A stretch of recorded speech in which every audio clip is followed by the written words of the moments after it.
If you use Microsoft Word every day, the status bar is one of those small features that can save you a lot of time. In this video, I'm going to show you how to use the status bar in Microsoft Word, what the different options mean, and how to customize it so you can work faster and smarter.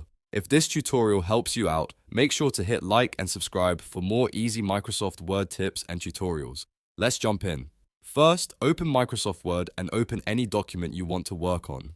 At the very bottom of the Word window, you'll see the status bar. This area gives you quick information about your document, like the page number, word count, and other useful details depending on what's turned on.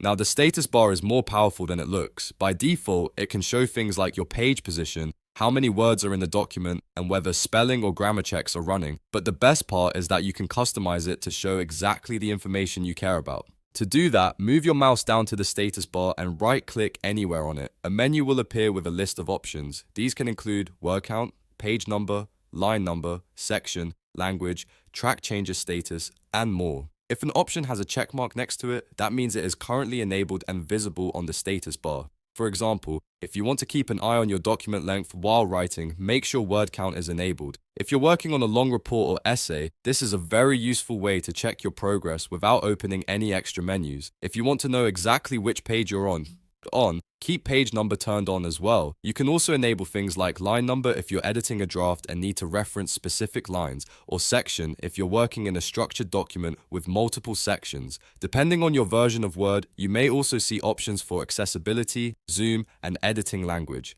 The idea is simple. Turn on what you need and turn off what you don't. Once you've selected the options you want, just click outside the menu and the status bar will update immediately. You'll now be able to see the details you enabled right at the bottom of the screen while you type and edit. Another very useful feature of the status bar is the zoom control on the right side. You'll see a zoom slider there and you can drag it left to zoom out or right to zoom in. If you need a wider view of your page layout, zoom out. If you're reviewing small text or proofreading closely, zoom in to make things easier to read. This is especially helpful when you're working on documents with lots of formatting, tables, or images. Instead of constantly going to the View tab, you can quickly adjust the zoom from the status bar in just a second. Let's go over a practical example.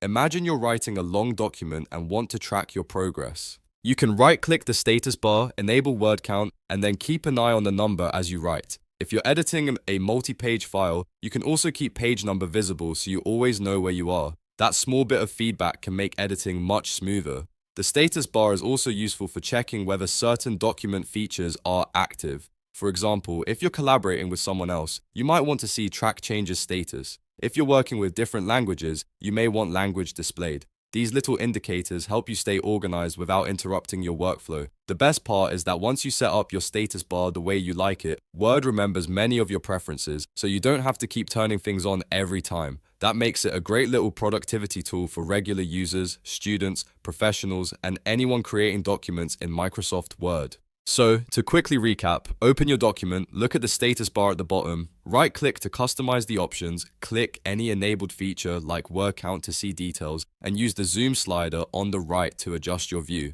That's all there is to it. If this video helped you learn how to use the status bar in Microsoft Word, please give it a like, subscribe to the channel, and turn on notifications so you don't miss the next tutorial. Thanks for watching, and I'll see you in the next one.